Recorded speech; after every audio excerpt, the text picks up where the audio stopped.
This week on the Truth About Real Estate Investing show, my name is Erwin Cito, host of this show since 2016. My team and I have been honored with Realtor of the Year 4 times and transacted on nearly $500 million worth of income properties. And none of that's pre-construction condos. This week, I'm joined by Adam Niman, an insurance advisor and private lender who's learned the hard way about what happens when real estate loans go sideways. Adam doesn't just lend money. When borrowers default, like many are doing these days, he rolls up his sleeves, drives for hours, changes locks himself, takes over properties, renovates them, and flips them or holds them for long-term cash flow. From bankrupt borrowers to squatters and flips in Belleville and Chatham and Muskoka, Adam shares real-world lessons on underwriting risk and how to protect yourself when lending privately.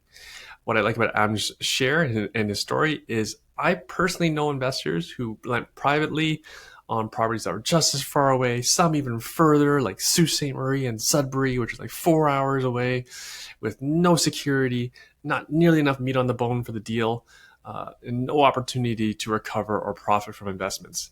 And these were properties they would not want to take possession of, including things like crack houses. Some of these houses were literally bulldozed by the city because they were deemed unsafe. These are properties that people lent on.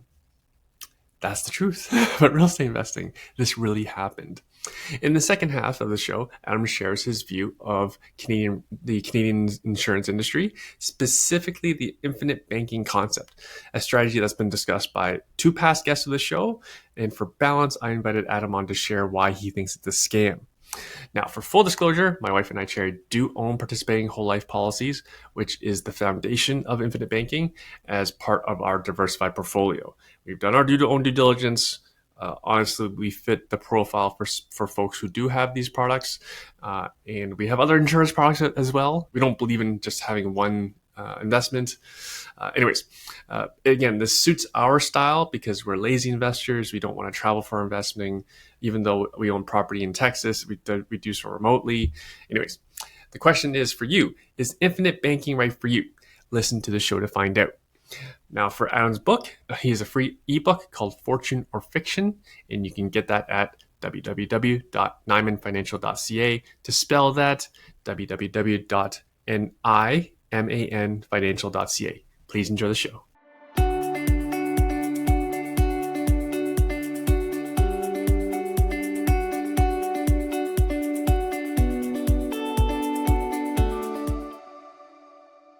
Hi, Adam. What's keeping you busy these days?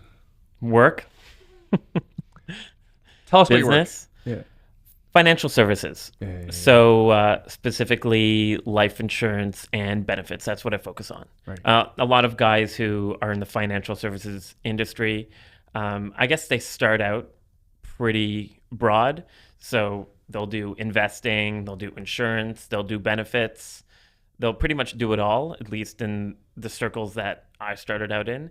And then over time, you can't be everything to everybody. It's important to niche out, whether you decide to do it or whether you decide to do it based on the products that you like or you get most comfortable with, or just because, it's the way business goes and what you find. That's kind of what effectively happened to me. I stopped. Not that I ever managed a lot of money. I just never really enjoyed managing other people's money. So I left the investing world to the side, and I focused pretty much on life insurance and benefits. Now, those are the 2 elements of my business, effectively. Awesome. And because this is a real estate investing show, can you share about your investments as well? Oh, yeah, totally. So I love real estate as an investment. When I first got, I wouldn't say when I first got into the insurance industry, but early on, I met a mortgage broker that I sold a policy to. And through that, I started getting involved in a lot of private lending. And it was easier lending against houses than owning them because, the debt was secured and it was just easy. I started to find my own deals. I started to network with other mortgage brokers because there's a great opportunity to also cross-sell on the insurance when they had clients who were buying houses and whatnot. And that just ballooned into me doing that, with my father and with doing it with some family members and friends. Mm-hmm. I keep it really tight. And then, of course, when interest rates went up and shit hit the fan with a lot of properties, I've been able to pick up a bunch of houses over the last year and a half as low-hanging fruit in the portfolio, that non-performing loans that you make deals with people. Mm-hmm. So, but I find it ironic because when the stock market was humming along and there were all these private deals that people were making 10x on, all those guys that I was doing all the stock investing with would always warn me about my private loans and how risky they were. And the irony is all that shit went to zero, or a lot of it, the really risky stuff went to zero. And even though it sucks having non-performing private loans, at least the money is safe against the house. So Right. it's kind of been a really eye-opening experience for me over the last 3 to 5 years, given the ebbs and flows of the market. Yeah. And we were just discussing, I'm 40 years old. So all I've really known in my adult and investing life is cheap money and a rising market. Obviously, there's been a few blips here and there, but nothing like this over the last couple of years. So it's been interesting, and it's really helped me. I've made a lot of amazing investment decisions. I've lost my shirt on a lot of deals. I feel like after the last 3 to 5 years of, between making, losing, having some safety, I feel like now I have a good feel of really what I want to put my money into, both short-term and long-term. But from a real estate perspective, I still believe it's really safe, easy, and it's a lot of fun. Fun part. We'll get into that. Can you talk to how your private lending has evolved? Because I ask because it's all over the headlines. All these people have lost all this money with promissory notes, and they're lending on stuff that Well, they weren't really lending, actually. They were just giving their money to someone else to lend on their behalf. Yes, That's the issue. It's all third and that's parties. the crazy part. It was brokered, and there was an EMD involved. In one of the big cases, there was an EMD involved. I don't know where these people are now. Yeah. So not here. Yeah, that makes sense. So for the listeners' benefit, exempt market dealer is licensed to do securities, yet these deals went horribly south. And I'm assuming this is not your style of private lending. Not at all. Can you talk to how yours is different?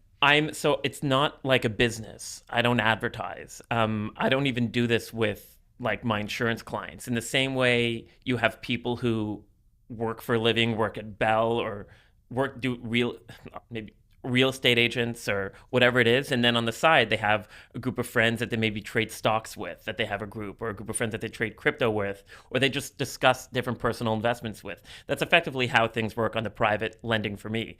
It's in the same way people trade stocks. I like private loans. So there's a very small group of mortgage brokers that I work with, and if they see a deal that they think I'll like, they'll send it to me, and I'll underwrite it, usually with someone else.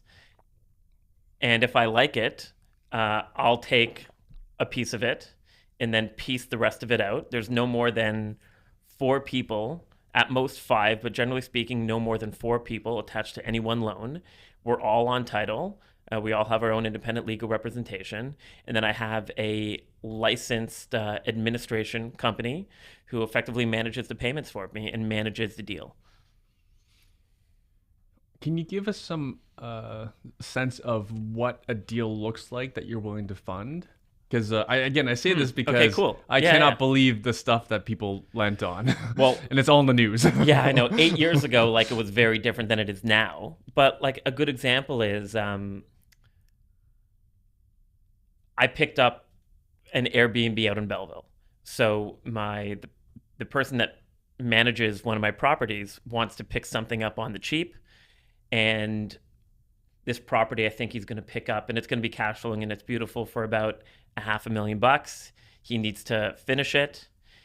It's pretty good, right? Oh. He wants to put as little money down as possible, and he asked me for 100% financing, which obviously is not the case, but he actually has a lot of equity in his primary residence, a lot. So I'm going to probably give him a 80, maybe even 90% loan on that new purchase, and then take a second mortgage to about 70% on his primary residence.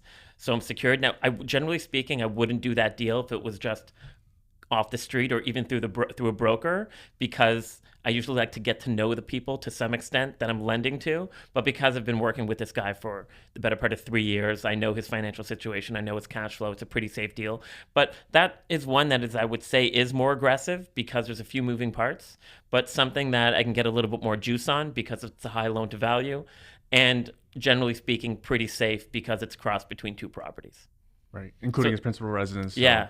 So they're very invested. Yeah, exactly. Yeah, they have a lot of skin in the game. Totally.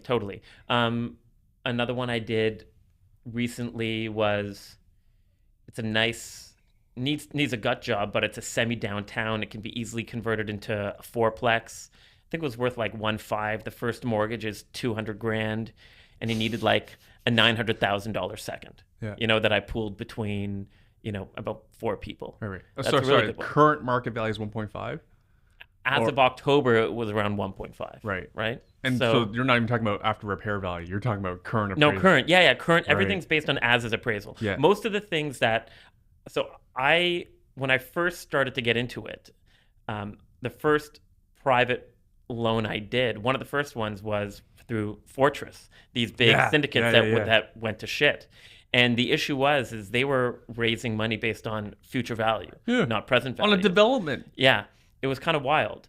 And like the riskiest, the most difficult investment strategy. It's not even that it was risky. It's just that you were lending based on something that didn't exist yet. Yeah. They're like, oh, this will be worth 100 million, so give us 80.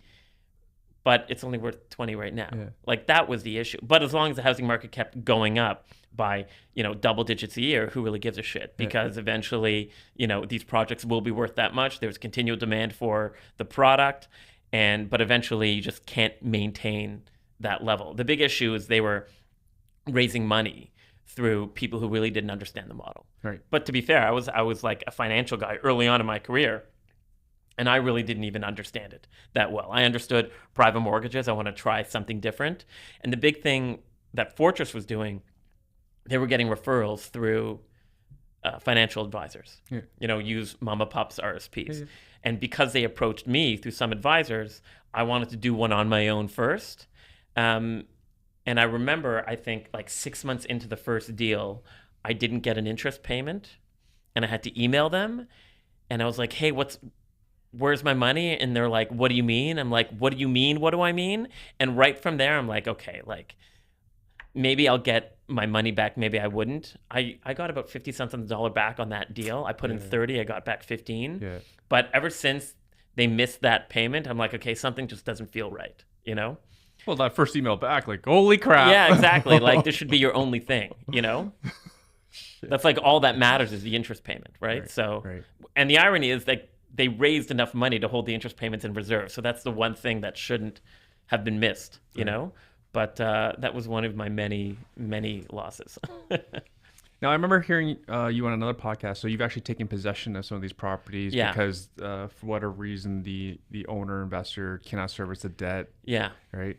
What's that been like? Let me just preface that as well, is that I find a lot of novices don't understand. Like, so for example, for my own underwriting criteria, I have to be ready and willing to assume control of the property. Yeah. Right. So I have to be ready and willing to make the mortgage ahead of me whole, like to cover those payments. I have to be ready and willing to become an active investor. Yeah. And generally I'm not, right? Because I'm an active investor already. I already buy, hold, renovate my own properties. Right. So I'm active. I have equity. I have all the control, all the upside.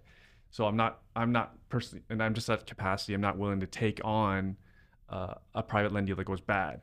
But that's what and I don't think most novices understand that should be your criteria. Yeah. You should be ready to jump in both financially and with effort. From the big, so any deal that I see, and I'm like, can I deal?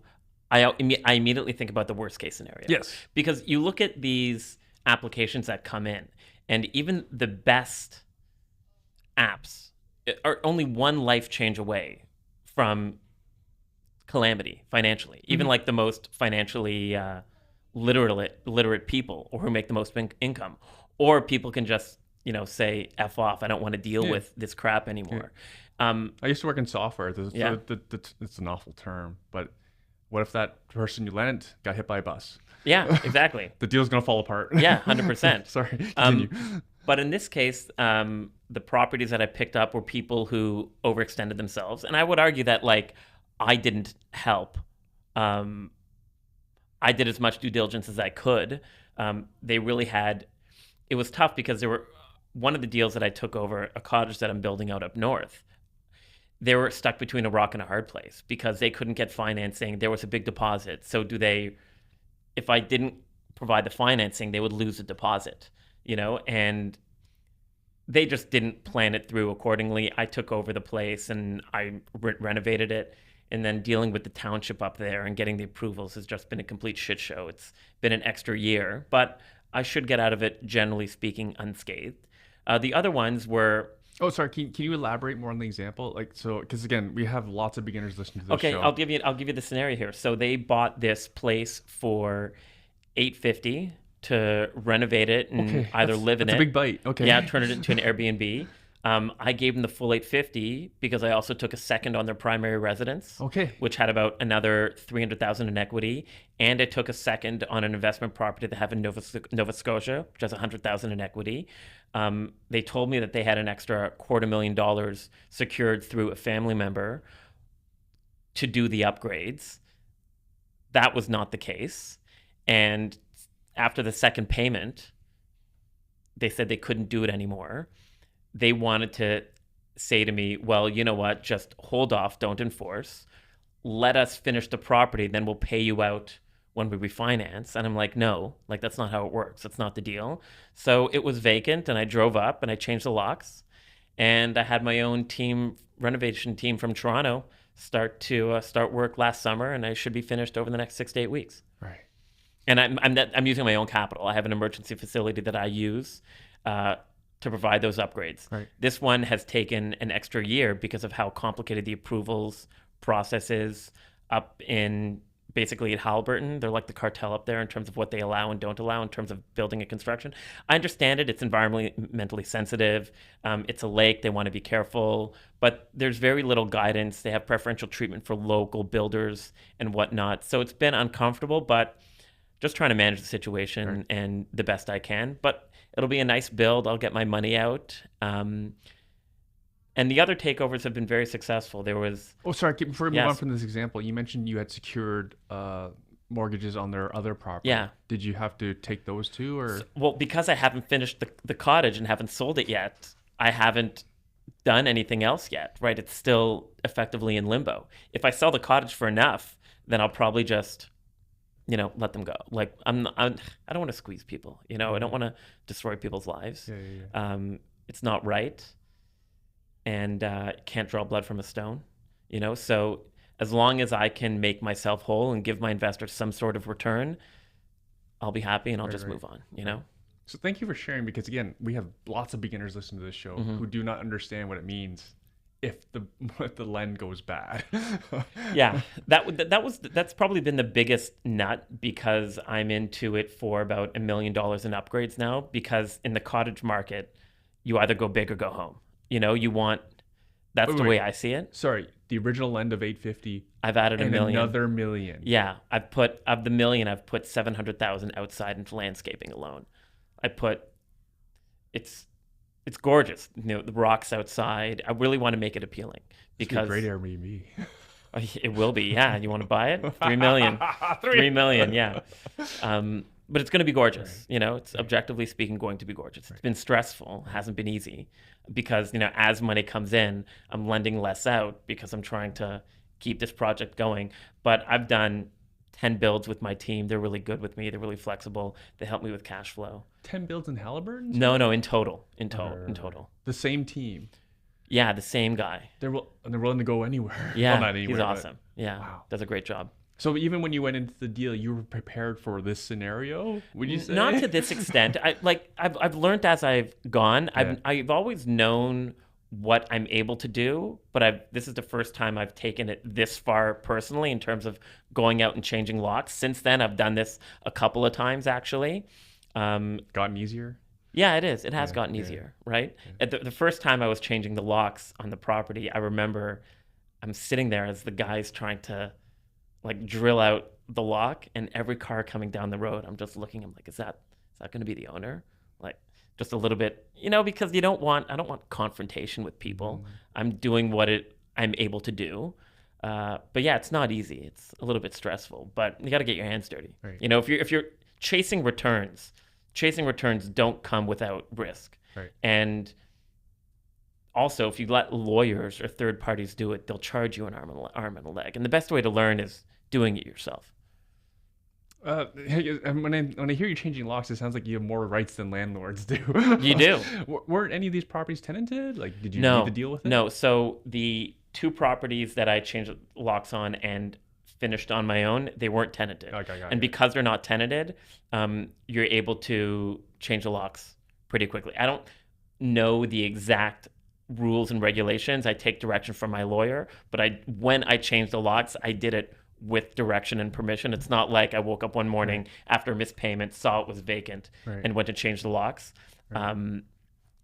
But So yeah, do you lend on investment property? Like, yeah, totally. So the like properties, long-term rentals. I mean, like not, yeah, like something with the long-term residents. yeah, totally. So I did that in Belleville on a couple of places, and the gentleman I was lending to just was too aggressive, was taking on a lot of private money, constantly refinancing.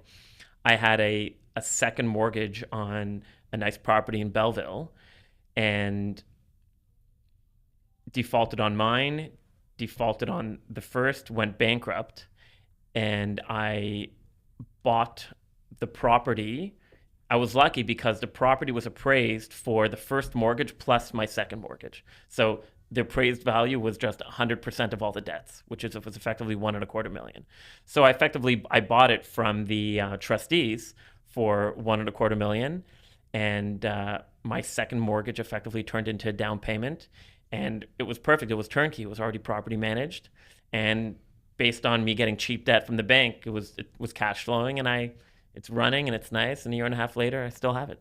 And your plans to keep it, or yeah, I'm gonna keep it. Yeah, I think so. I think the people who are managing it for me expressed some interest in buying it from me. So always a good sign. yeah, totally. So if they, so it's cash flowing and it's covering the debt and then some, and it's nice because I'll use it a couple times a year. Fascinating. So you started as a lender. Now you actually hold. Yeah, I hold through the lending portfolio. I hold now 6 or 7 properties, and I've flipped another 4, meaning people who they were just, I hate to say shitholes, and I just bought the property from them on the cheap. I got financing from the bank to get my money out and had my team in there to renovate it over the next 4 to 6 months, and I got out of it. I had some success with that as well. Fascinating. So this is the Truth About Real Estate Investing show. So you mentioned you lost some money on some of these as well. Can you share that story? Yeah, basically appraisals are someone's opinion. So they're appraised too high. You put money into a deal. Damn. But put it this way, I've put money into stocks, $100,000 into stocks that have went to zero. Yeah. Been there. Yeah. That's much more risky. Whereas this, I put, between a group of us, we had, let's say we're into it for, 9, I think the one that we lost on recently, we were into it for 930 and netted out $1 million, right? So we lost like $70,000, right? So we needed $1 million to break even and we got out 930. So like all things being equal, it's not that bad. Plus on a large portion of the debt, we were getting interest payments for the better part of 4 years. So it's important to sometimes factor in what you were receiving over an extended period of time. I picked up a property out in Chatham, and this person was paying interest to me for the better part of 4 years before she just left and walked away from the property due to squatters. So even though on the surface, with squatters, or no, they broke in. They became squatters. It's interesting. When I went to visit the house, it was totally destroyed, but there were all these notes on the walls, and it seems like there were a lot of deficiencies with the house that the tenants were complaining about, and it just snowballed into something that no one really intended. But yeah, that was an interesting situation. I'm building that one out and should be done soon. It's a nice duplex, and I'll try to flip it, and if I can't, I'll just rent it out long term. So apologies for all the private lending questions. No, it's okay. I like it. It's fun. It's interesting, and it got me into owning property long term. So we're recording. This is end of May, right? No, we're middle of May right now. What is the private lending market like now? Are you still deploying? yeah, Have rates gone up? Are there more people looking for money? there's a lot. It's surprising how much cheap money out there is still. There's just a lot of money out there. I'm not the best bellwether as to like where the market or industry is. Like I'm not a mortgage broker. I'm just a lender who works with like licensed groups. Yeah, because you're only seeing deals specific to your requirements. I do see a lot of things just because when people say, what do you like? And I'm like, I like what I like. You know, I'm willing to be, because it's only my money or and a few people that are close to me and not like a business. And because I'm willing to take on things that I know may go to shit, but as long as it's a worthwhile endeavor, I'm willing to do it. But I do know that the stuff that was crap, 2 or 3 years ago that people would take a flyer on now is even worse. Now there's a lot that I see that I would have considered 2 or 3 years ago, but now is just no chance because you can see people are literally on their last possible leg. Oh. Damn. But what is also surprising is how much money there is out there. Like you can get private money for, 8%. There's a lot of people lending out on Toronto houses at putting 30% down, getting 6.99 and 2 from a private lender. Sorry, explain those numbers for the people. 6.99% and a 2% lender's fee. Right. So if you're willing to put, let's say, 30% down and you can't qualify from the bank, you're going to get a 9% loan all in. Now, right now, considering where bank rates are, that's not terrible considering it's with like an individual that you're getting the money from. Yeah. But that's how starved people are for safety as well. Right. A lot of people don't like, who have really big money, especially who have really big money in real estate, that just don't like the stock market, the volatility. I love volatility personally, but I understand why people don't. And a lot of people understand real estate, especially if you've been in the real estate market since the 60s or the 70s. You've seen some massive run-ups. If you don't want to own and deal with the BS of owning anymore, private lending is the best possible thing because you have so much control, you have so much power, and even if they don't pay you, your money's safe. Right. You can drive by the house and you see it. Key is that the people need to be ready to get their hands dirty and have the money to back it up. 100%. Right. Or like a group of people that do it with you that is there to back you up. And what's saved me over the last year is, the people that have lent with me and made money with me over the last few years have been there to help me on some problem stuff. And even though they know they may not make on certain specific deals, they're just there to help me and support me. Fabulous. Yeah, it is nice. It's mostly just friends and family? Or? Yeah, totally. Really tight group. I don't like advertise it. I don't even do it with clients of the insurance book. I really try to keep it separate. And plans going forward, your model is basically going to continue? Yeah. No change? No change at all. Yeah. At all. Yeah. No, it's because it's hard to find yield out there. Yeah. Yeah. Well, everyone. Yeah. I think everyone should know it's hard to 100%. Find like 8 to 12% yield. It's hard to make money on your money, whatever, without taking risk. When there was a time, you probably knew this, SPACs were getting huge in the US, reverse takeovers in Canada. You buy a stock privately and it goes public. There's not a lot of volume, but it can jump quickly. I confused being lucky with being smart, and I tried to repeat that. And I was gaining a lot of yield off taking all this risk. And then when the market changed and interest rates started to go up and quantitative tightening started to happen, I didn't really appreciate how much risk I was actually taking. And even though obviously nothing is insulated from the broader market, that happened to real estate too, the likelihood of if you're in control of your deal, if you're on title, and if you were not completely stupid about how you structured it, your money's still safe. Like it's still there. And as long as you can, as I said, get your hands a little bit dirty, even if you're not getting paid, you can still see it. Like no one's going to steal an entire house. And if they do, power to them, Figured that out. Even if they steal the house, you have the land. Yeah, there you go. Exactly. Which should be where most of the money is. Actually, no. Yeah, that's a good point. Exactly. And that goes back to a point, like that's what part of the reasons why real estate is beautiful. Even if the house burns down, it's insured. Yeah, totally. There's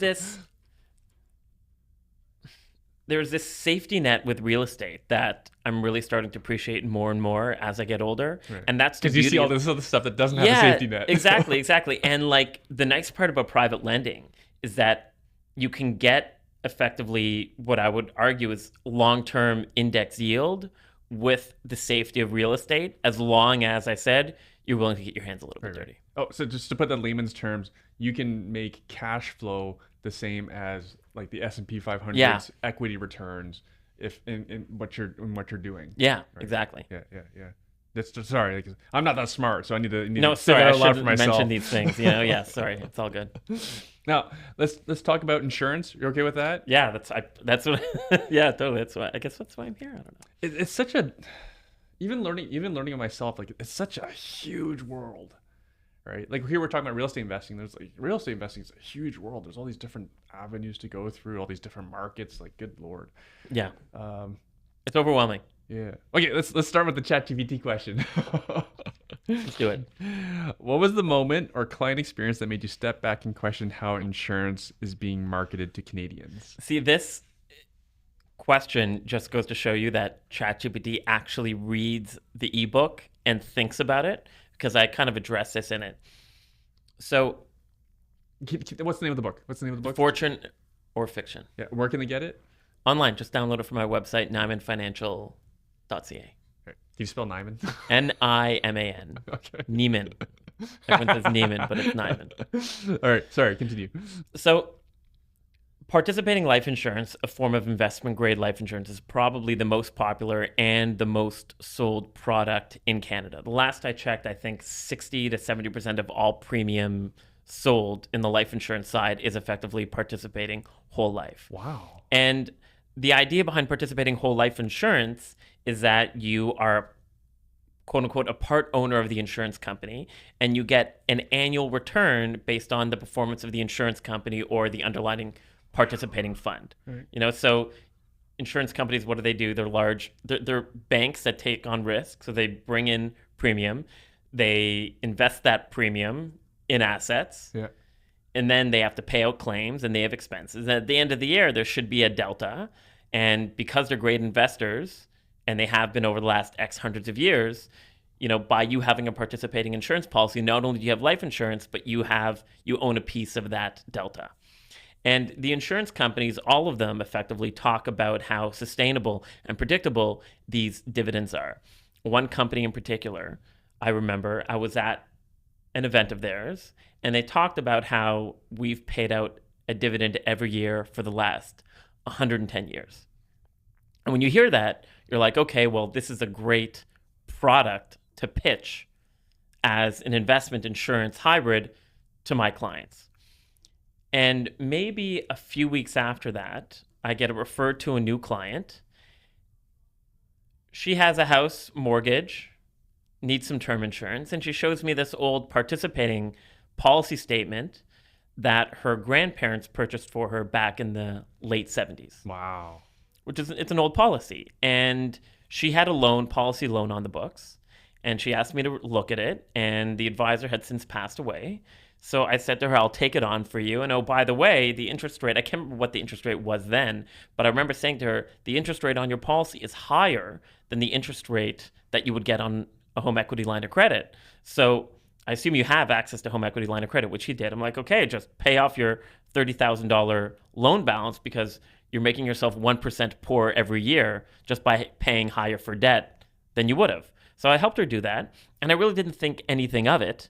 But the nice part about being the agent of record on a policy is that you effectively get the annual statement. And the first time I got her annual statement, it said no dividend. And I'm like, how is that possible? This company said that they've paid out a dividend every year for the last 110 years. Now, when I started out in the industry, I was able to, over the first few years, purchase a few books of business. So I have a lot of old policies on the books, and specifically PAR policies. And a lot of them... Sorry, PAR is short for... Participating. Yeah. A lot of them, if not all of them, are underperforming relative to the way they were sold. I don't think they're actually underperforming as an investment when you consider what's happened to interest rates in the fixed income environment over the last 30, 40 years. Right. But relative to what the advisor said this would look like in 2020 Right. when it was sold in 1980, they've significantly underperformed. But I've never seen Is this one. a rebalancing thing that needs to happen? Well, I'll get into that Okay. in 1 second, Yeah. but I've never saw a policy that had no dividend. So I started down the rabbit hole. Yeah, because if I have a dividend stock, I'm freaking out. Like, Well, if one of my dividend stocks is not paying me, the usually stock you would actually- collapse, yeah. or the stocks would like sell off immediately. yeah, including right? me, I'd sell it off. Yeah, there you go. And what I learned from that experience is that when you're buying participating life insurance, you're not actually owning a piece of the insurance company. That's the way it was way back in the day. You actually had some equity in the insurance company. Nowadays, how it works is you are an investor in the participating fund. So all these insurance companies have a separate fund that all the participating premiums go into. And you're not actually paid returns based on the performance of the underlying fund. You're paid returns based on the accuracy of long-term predictions that are made. So in the late 70s, who could have predicted that interest rates would have gone this low? And that's effectively what happened. This company specifically structures their par fund in different blocks that with policies that have similar characteristics. So, women of this age group, of this certain health. And if this portion of the fund's predictions don't perform well, then they can effectively cut the dividend. And she hadn't been getting dividends for 6 or 7 years. And I think this year, because interest rates have gone up so much, was the first year that she got a dividend of like $3.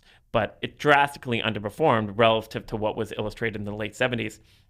And that effectively started my whole impetus down this rabbit hole in terms of learning as much as I can about these products and policies. Now, I can say I'm not like a super technical guy in the context of the par funds. Like, there are people out there who know a lot more about the par funds specifically.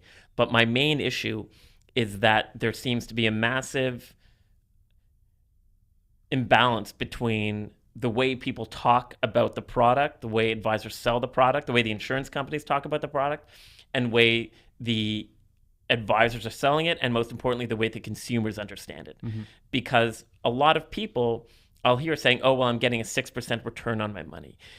How it works is these policies are paying you what's called a dividend scale interest rate. So it's not actually a rate of return. If you go to the insurance company and ask to see how their dividends have performed, you'll usually see something like the dividend scale interest rate. And then they'll say, here are the returns of the S&P 500, S&P TSX. Here are GIC returns. Here are bond returns. And you think they're a percentage because they are shown next to other percentages. So if the dividend scale interest rate is 6% and the S&P was 10%, you say to yourself, okay, well, if I had $100 in the S&P, 10% is $10. So therefore, if I had $100 in the par fund, 6% is $6. The problem is that it's not an actual percentage. It represents the accuracy of a prediction. So it's not an actual percentage, but people think it's a percentage because the insurance companies are calling it a percentage. And this is why people are buying them for leveraging purposes. Because now think about when interest rates were 3%. If I can buy something that's pretty much over my lifetime going to generate a 6% annual yield, and I can borrow money at 3%, let me just borrow forever. Forever, yeah. When in reality, over the long run, if you're lucky, the internal rate of return on your money is going to be anywhere from 0 to 4%. Yeah, not very good. If you're lucky, not very good. Yeah, pretty terrible. Well, depending on who you are, right? If you have $100 million and you're looking for some safety, fine. Like, buy whatever you want. Right. Like, put your money into GIC. As long as your money is growing faster than your ability to spend it, like, more power to you. Yeah. It's hard for me to deal with super high net worth individuals because I can't relate to you. Like, I don't know what your problems are. I don't go after whales in that sense because it's not fun. I'm not going to try to position these products in a way that I don't believe in just to make a buck. I want to help people that have net worth but are still growing and thinking critically about what their next step is. But these products are being pitched as high growth leveraging tools. That's far from the case. If you would just invest your money in a traditional manner, specifically the index, and not touch it, it's not even funny how further ahead you are. Now, people in my industry will make the argument, well, taxes, right? Well, government taxes passive income at 50%. And your portfolio is going to have to pay tax every year, and this is a way to grow your money tax You're free. well versed in this because it's all your lending. Yeah, exactly. And I'm like, I get that, but you can buy total return ETFs where you don't pay tax on anything. And what I've done is I've built an Excel model through with some accounting consultants in India that effectively allows me to put in the data that people would put into these insurance illustrations and mimic leveraging and investing in the index, deferring the taxes till the end. And basically, I'm just trying to figure out like why these products are so popular. And the longer I go down this path, the more and more I think about it, it just has to do with the story that the insurance industry and advisors are telling their clients, and incentives and compensation. Right. And the reality is if I sell you a $100,000 a year participating life insurance policy, in the first year I can make anywhere between 60 and 120 grand right off the bat. Meanwhile, if I ask you to put 100 grand a year into the index, you can do that on your own. Or if I'm your advisor, I'm lucky if I can generate 90 basis points, $900 a year, maybe 1,000. So incentives matter. And when you incentivize people to sell these big policies, when you tell people that your main issue isn't inflation and making money, but taxes, and when you tell people your primary problem will be taxation and transferring your estate to your kids, and then you incentivize those advisors massively through selling these sort of estate and tax planning products, like no wonder they become so popular. Right. You said a mouthful there. Yes. And I think at the root of it, people always need to ask the question if they're being sold anything is follow the money. Yeah. Right. Because in the real estate context, like look at pre-construction condos. They pay. Don't get me started. Yeah. Don't get me started. I've spoken one specifically, but yeah. Yeah. For those who don't know, I've shared it on the show before. For a pre-construction condo during like the good years, like 2020, for example, builders were offering a 4% commission to just the buying agent, which is close to double. And also I'd appreciate that it's almost infinite supply, right? So it's not like what a regular agent does and like shows homes and like then there's only one home that my buyer wants and you may lose it and you have to go. You could sell 20 in one shot. Yeah, exactly. With the pre-construction condo. And that's why you think so many people were pushing pre-construction condos, because it was infinite supply, a higher commission.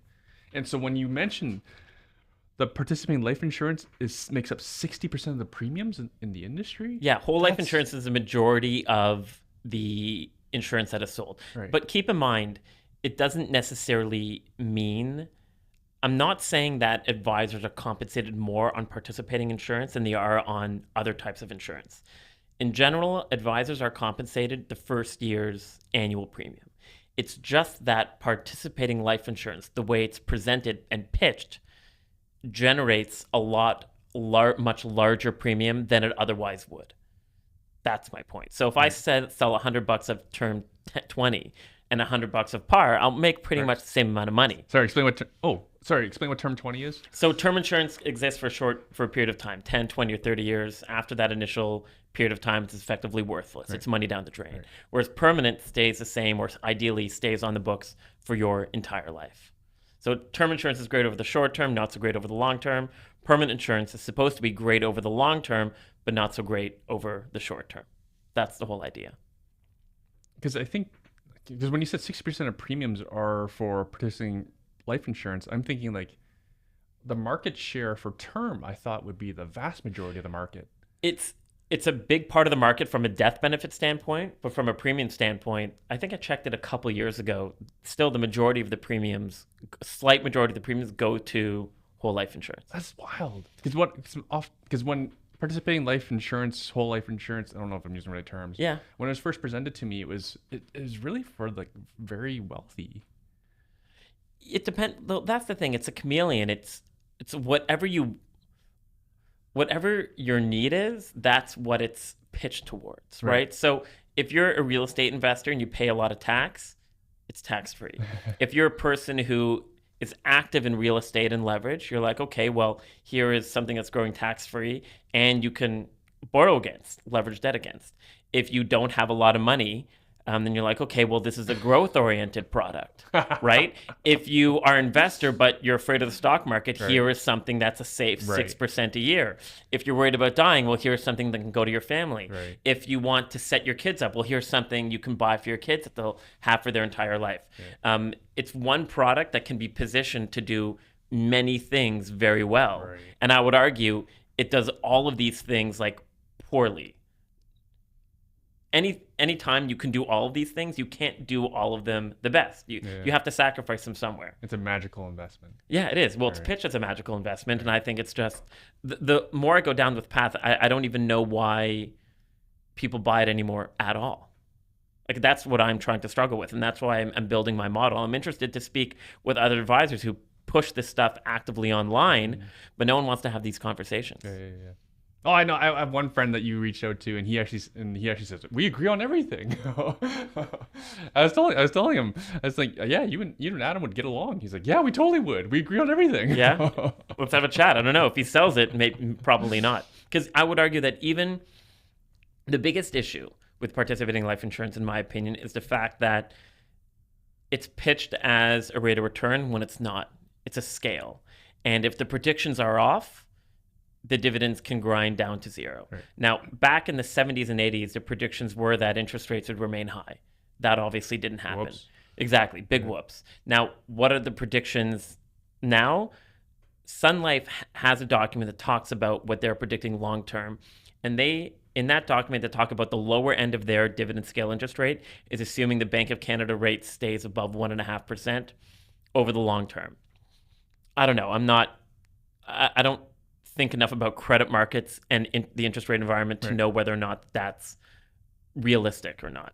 It's a pretty low hurdle, but yeah. Yeah, it's a pretty low hurdle. Yeah, so like they are being more conservative these days, you know. And the reason why they're more conservative is because years ago you had something called the vanishing premium litigation. So you had all these insurance companies for years selling these policies as you buy it, then the premium vanishes. You know, you buy it, you pay into it for 5 years, and then don't worry, after 5 years, the dividends will pay for the policy. Right. Well, the problem was the predictions were off, interest rates went down, the premiums came back, and all these insurance companies were sued as a result and had to settle. So since then, they are, as far as I know, being more conservative. But because they're not sharing what the predictions are, like no company does, it's impossible to, A, compare and contrast different companies, and B, it's impossible to know if the interest rate environment is the number one predictor of what the dividend scale is. If you look at a lot of these par funds, they're invested heavily in not only fixed income products, but they have a lot of commercial real estate. And look what's happening to commercial real estate right now. There's total rebalancing ever since COVID. So when companies talk about assets in their fund and how great this building is, you have to think that it's not about how great the building is as an asset. It's how great it is relative to what they thought it was going to be. You know, if you bought this massive building that was supposed to be house banks in downtown Toronto for the next 100 years, well, maybe it won't. Maybe you'll have to renovate the whole thing to turn it into residential real estate. Maybe there'll be pickleball courts on the first 5 levels. Maybe the yield will be 75% of what they thought it would be, which is still probably pretty good, you know, but if it's not what they thought it would be, then your dividends won't reflect in that. Right. So the issue is that there's just not a lot of transparency there. So so you say, oh, maybe a Sun Life 5% dividend scale interest rate is actually better than 6% from Equitable or 7% from Manulife. When you ask these insurance companies, they will tell you the assumptions are proprietary, not shared, similar to all whole life insurance products on the market. So I would argue, as a matter of principle, if you're going to get permanent insurance, just get something that you can decide where the money goes. And that's what universal life is, where you can buy the insurance and then you say, I want to buy bonds, I want to buy stocks, I want to buy a portfolio, I want to buy Canadian equity index or US equity index, or I want to match the S&P. That's where I think people should put their money. And then people will say to me, oh, okay, so you think universal life is better. I'm like, I don't care about what product you pick. I'm product agnostic. I'm saying, as a matter of principle, I don't think the market should be reinforcing the existence of something that is A, heavily incentivized, and B, is not at all transparent about where your returns come from. You can mimic a lot of these strategies and avoid specifically participating life insurance as a product. And then this is where I know you didn't ask about this, the infinite banking concept comes from. Yeah, I meant to bring it back to that context. You have all these different concepts that have sprung out of this market as a result of the lack of transparency and lack of proper representation of these products. Because it's a newer topic. Infinite banking?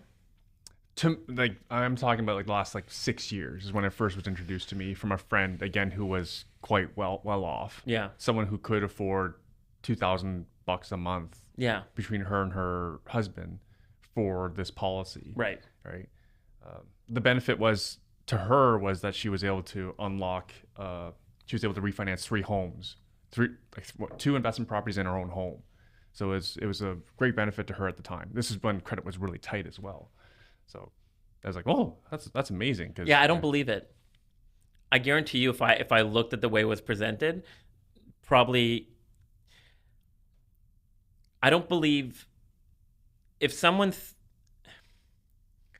I've met a lot of people who were presented these products that can solve specific problems, and in every scenario, there is a better way to solve the exact same problem that doesn't include the life insurance, but it's not brought up because it's hard to match the same level of compensation. In order for me to really address it, everything's nuanced. We discussed this outside. There's so much nuance. I would need to know the specific situation, and maybe at the end of it, life insurance is the right decision. I'm just such a skeptic. I'm so cynical about it me too. these days. Just You're because skeptic. the amount of people that I see that are putting tens to hundreds of thousands a year into these that have no business doing so, it's just shameful. I'm dealing with a doctor right now, makes good money. I think 65 to 70% of all of his income is being paid into participating life insurance, and he rents his house, and he has like 3 kids, and it's wild how much participating life insurance he has, and he wants to work less. And if he would have just put all that money into the index over the last 20 years, he would have been retired like twice or 3 times. The amount that people are sold as an investment, as a pension, rather than just putting it in the S&P and forgetting it. It's shameful, and no one talks about it because, as I said, this incentive model. Is this a real story? Like you're telling someone to just? I deal with this every week. This is what I advertise for. So I started advertising these videos that just basically infinite banking is bullshit. Insurance policies are oversold, scammed, compensation, all these issues, and I started to get a lot of leads. I was invited to speak at a few doctors' conferences. I've met a lot of people who are well off. They make good money. And the amount of money that they're putting into these products is just absolutely mind-blowing. I've seen it all over my last 15 years. So sorry, what's an obscene amount? Like 60 to 70% of their money. So this gentleman specifically, I think his corporation is grossing maybe $600K a year, and he's putting $275,000 a year into participating life insurance policies, and he has like 5 of them. Is he investing any of it? I think he has $1 million portfolio. Huh. It's just wild, the amount of money people are putting into these products as an investment. It's way too conservative. It's so conservative that he would have been retired by now if he just would have taken on a little bit more risk and invested in the stock market. Oh, but the stock market's risky. It's volatile. You could lose your money. We're talking about the index. Well, no, but people don't understand what the index is, right? And we sometimes, too often in my industry, we prey on people's fears, It's the index. What do you want me to say? I agree with you. Now I see that now, right? But a lot of people don't see it that way. I think the 50-year return on the S&P 500 is like 10.6%. Yeah. Like 50-year sample. Like, just to give you a sense, just to prepare, I produced a high cash value insurance policy example for myself. So a $1.5 million policy for myself for 20 years, designed for cash value, $82,000 a year for 20 years. so you have to put in 82,000. $82,000 a year for 20 years. Right. And based on the current dividend scale scenario, if I held this and died at the age of 100, my family would get $20 million. If I would just put that money into the S&P, if I did the same thing, put $82,000 a year into the index, a total return index that I don't pay tax on every year, stop putting in year 20 and let it sit to the age of 100, I'd have $213 million.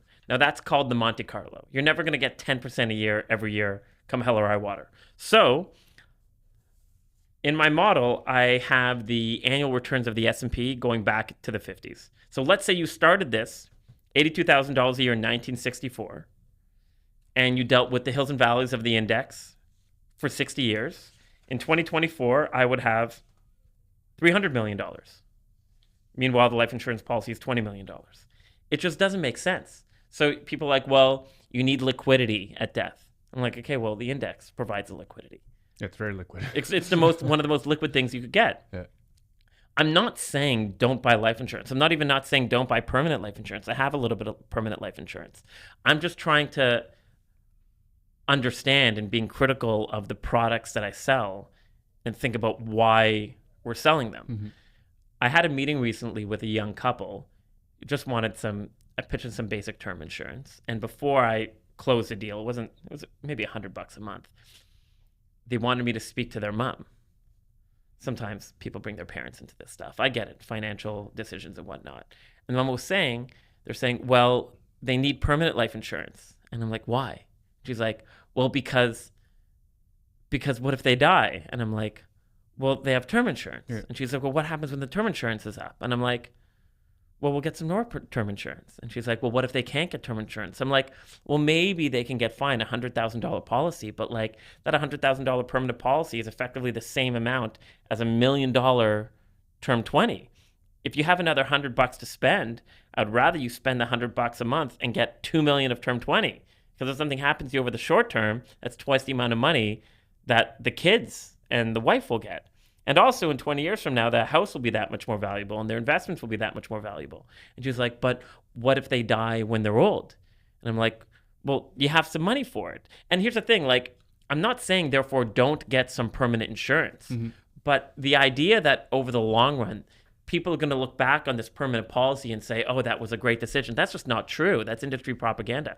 I have a massive book of business of old clients, and I look at all these old policies and all these premiums, and I'm just like, imagine if they just would have deployed that over the same period in the S&P and forgot about it. They would have had orders of magnitude more money. It's not even funny. And this idea that, you know, when you're old and gray, you'll look back and be like, oh, I'm so happy I got that when I was young. That's not true. Like, the opposite is the case. More often than not, I speak to people and they're just like, fuck, imagine if I would have bought Google at that time, or just bought the index, or bought anything. Stick a dart, throw a dart at any one of the big names in the S&P. You would have been much further ahead. Much or just further S&P ahead. or the TSX Yeah, index anything, in a low management ratio index fund. Yeah, and the insurance companies talk about being fixed income products. Okay, so put 10 to 15% of your cash flow or your net worth into something like this. So if you have $1 million portfolio, maybe put $100,000 into a policy over a certain period of time. That's not unreasonable if you have the cash to do it. Right. I just think that these products are significantly oversold and overutilized when they don't need to be. Right. Well, we're just poo-pooing on new construction condos. Yeah. I'd say the same. Yeah. Completely oversold. Yeah. The market's agreeing with me. Yeah. Now it is, Now it is, definitely.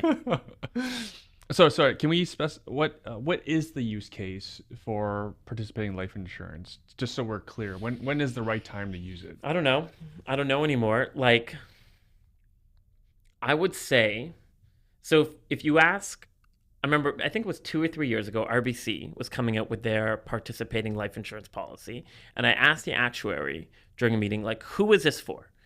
Like, who is your ideal client? Yeah. And he said to me... Because they had that in mind when they created it. And what he said to me was, someone who has a small business who every year exceeds the small business deductions limit. Which effectively means... It's $500K. Yeah, net. Meaning after all your expenses, after you draw your income, after you take money from your corporation to use for personal things that aren't personal things. You know how it is these days. Don't know what you're talking about. I'm kidding. Go ahead. I don't either. Don't worry. After every year, if you have $500,000 left, then I think you're a good candidate. And I'm like, that's fucking no one. Let's be real, right? Like, fine, there are people who save money in their corporation every year. How many people have $500,000 at the end of a year? They're like, geez, like, I already drew $250,000 out. If I draw another dollar out, I'm paying 50 cents to the government, right? If I invest it, I pay tax on it. I need somewhere that's safe, that I can grow my money. It doesn't I make so much money and have so much money left over at the end of every year, it actually doesn't make sense for me to chase returns anywhere. I'm just going to build up cash conservatively because I'm making so much money that I don't know what to do with. That's effectively who these policies are for, but that's not who I see who's buying them. Maybe these clients exist, right? And let's say you are one of those clients. I would argue that there's 10 times, there's better things you can do with your money than parking it into these products, right? If you're a sucker and you're convinced to do it, all power to you. But that's apparently who it's for. The other people who it's for is just someone who wants some permanent life insurance. You know, the idea of long-term liquidity. Like, I have a policy I'm paying a couple $100 a month for. It'll hopefully grow with dividends. I would do it differently knowing what I know now, but long-term liquidity in my 80s, I'll always be a little bit asset rich and cash poor. So when I die, my wife has, or my kids have, some flow to take care of things for 6 to 12 months while I resolve my estate. So I believe in it in principle. It's just, I don't see it applied, in my opinion, properly. And just to preface for the listeners' benefit, before we're recording, we see bad stuff in many industries. Oh yeah, like this isn't just totally. It's just, exactly. This happens in every single industry that exists on the planet. Everyone. So for this use case of someone that small business exceeds a small business limit of 500,000 net, I generally find they don't have any active investments. Generally, I find like they're more interested in anything passive. They always want someone managing their money. Yeah. Right. So I guess this would fit them more. Yeah. Like, totally. I don't see them buying a duplex. You know, doesn't make sense. They're making too much money. Yeah. You know, think about lawyers who are extremely, like, making $2,000 an hour that have all this money left over in their corporation. They're so busy.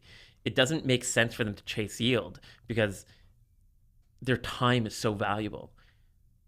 So they just need a safe place to park their money. Yeah. And there's nothing safer than, I would say, a participating life insurance policy. Now, there are better things, and if I met these high net worth individuals, I would push them into different products as a matter of principle, right. Not because I actually think over the long run, a 1% to 4% internal rate of return is bad.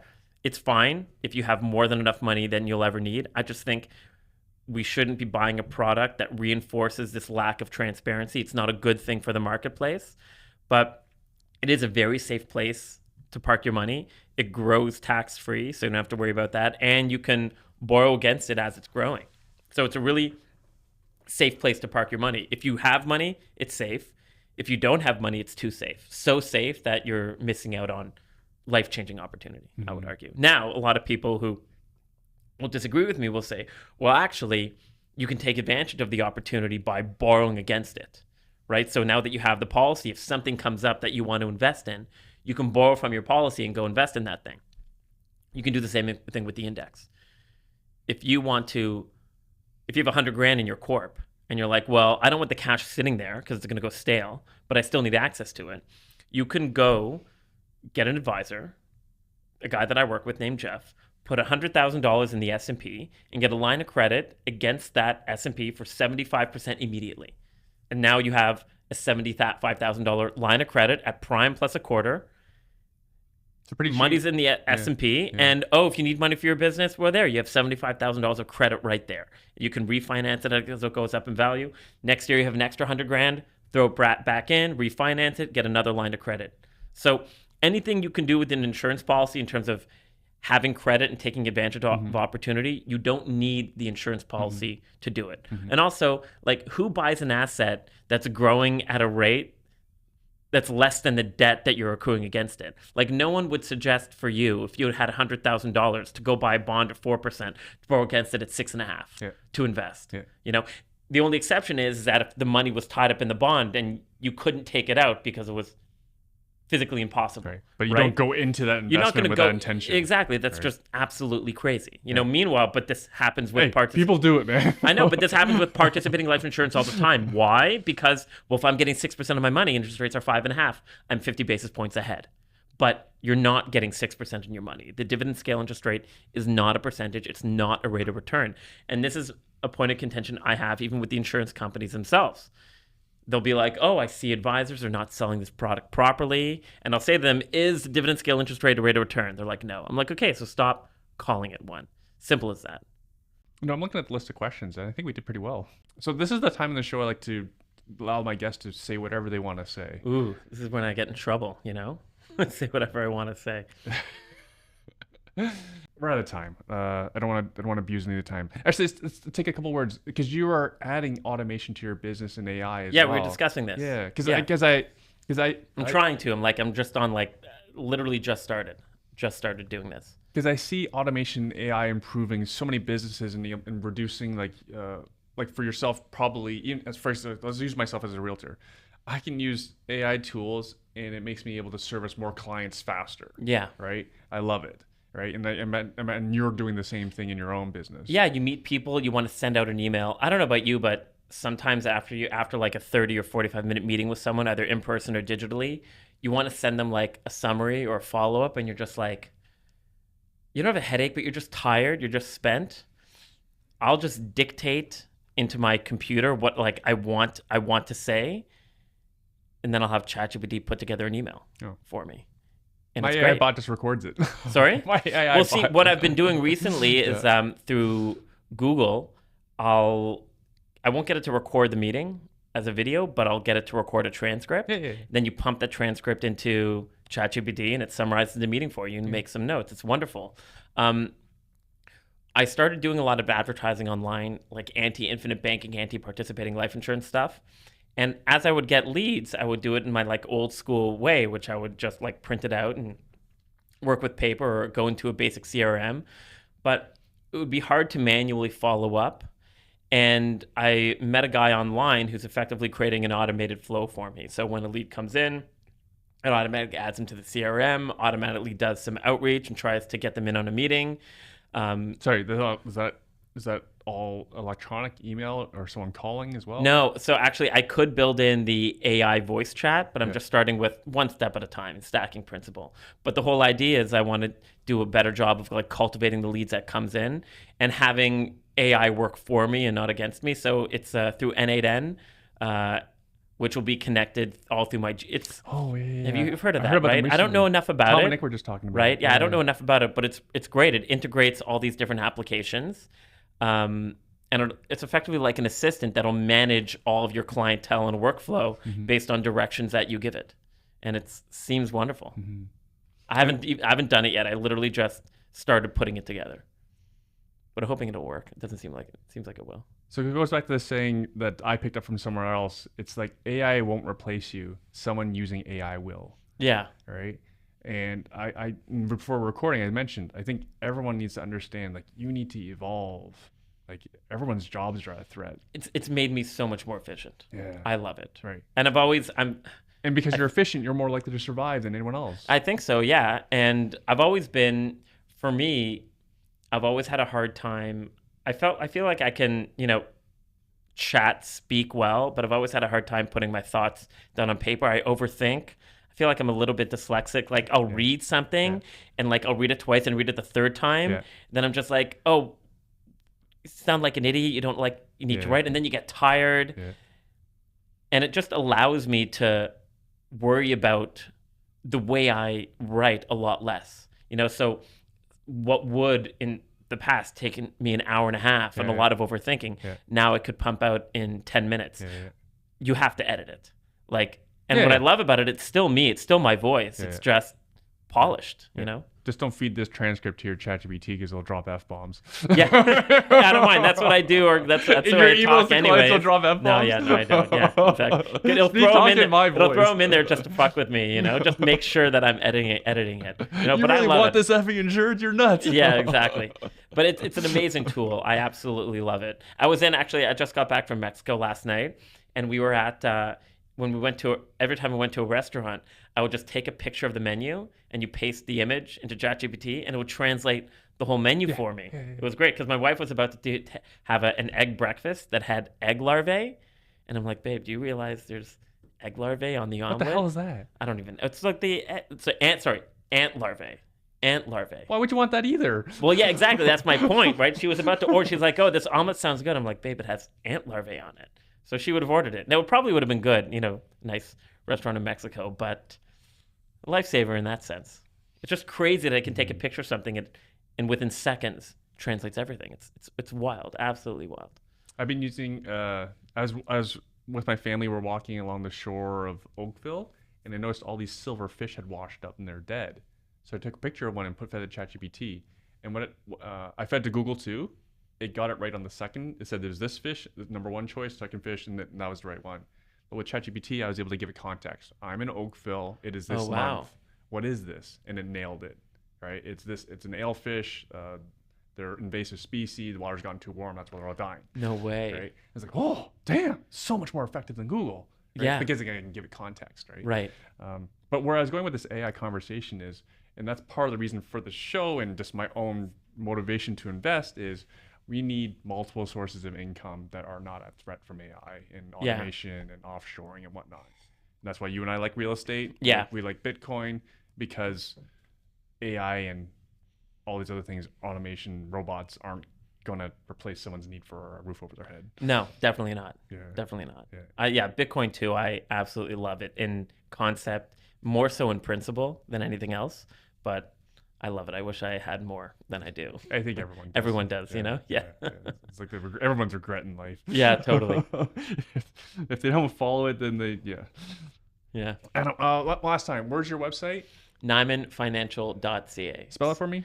NIMAN financial FINANCIAL.ca. So I have my Fortune of Fiction site there, which is just a few of the podcasts I've done, and you can download my book. I have a link to the benefits arm of my my services, which is Kibono, a benefits startup. And then I have my life insurance calculator, which effectively you put in your name, sorry, not your name, you put in your age, sex, and there's a dial there where you can select the amount of coverage. And the idea is that it gives you the best prices in the market for the five, what I believe are the five core products, which is term 10, term 20, term 30, and then permanent life explain insurance. what those are. Explain what term insurance, so good for 10 years, it's good for 20 years, it's good for 30 years, and then permanent, which is good for the rest of your life. And then permanent 20 pay, which is it stays for the rest of your life, but you only have to pay for it for 20 years. So think of it like you're buying a house with a 20-year mortgage, right? You pay it off in 20 years, but you keep the house forever. Okay. Same idea. You buy the policy, you pay for it for 20 years, but you keep it forever. And the reason why I put it together that way is that when I meet people and we talk about life insurance or they send me quotes, people have a hard time understanding what they're getting because there's no context. Like when you first started working, you needed a car. You knew exactly where you were going to go. Like you weren't going to go to like a Lambo dealership, then a Porsche dealership, then a Civic dealership, because you've had that context your whole life. You're only making, it's objectively speaking that a Lamborghini is better than a Civic, like objectively. But that doesn't necessarily mean it makes sense for you to get a Lamborghini just because it's a better car. But you know this because you've compared the cars side by side for your entire life. Now, how do we know? And that's how we learn and understand things, through comparison. How do we know how shop everything? Yeah, exactly. How do we know how fast we're going? It's because it's relative to stationary objects. Yeah. So the chart is designed to help people understand how the products are priced relative to one another. And the most important thing I tell the people is that there's only trade-offs. There's no perfect policy. Like, term is great because it's great over the short term, but over the long run, it's money down the drain. Permanent may sound good over the long run because you keep it, but what you don't realize is that you're leaving a lot of money on the table. If you would just invest that money, you would have had orders of magnitude more money than the death benefit by the time you are later into your retirement years. Yeah. So there's no perfect scenario. There's only trade-offs in life. Yeah. And it's not about making the right decision. It's about understanding what those trade-offs are and being comfortable with the decision you're making and effectively picking the poison. Right. It reminds me of the conversation I was having last night with my client. He's considering buying a duplex in like Peel region. It's a lot of money. He wants to rent to the basement. Like, oh man. But I was saying to him, like, if I was a young person, I thought I'd be renting. Like, and then I can use the extra money for the down payment to invest in something else. Yeah. I was listening to the radio this morning. I think it was Ben Mulrooney, and they were talking about the issues in the market and how expensive it was and how people are getting help and how it's unaffordable. And I'm like, well, it sucks because we've created a scenario where people feel like they are entitled to buy in the place where they want to live and grown up. And that for many different reasons to get into, that's just not the case. But meanwhile, you drive 2-3 hours outside of the city, there's cheap real estate. Now, maybe you won't live there, but as I said, I picked up a fixer-upper in Chatham for $170,000. That's already a roughed-in duplex that I'm putting another 200 into, and when it's done, it'll be appraised at 450, and it'll rent, and it'll carry, and it'll cash flow.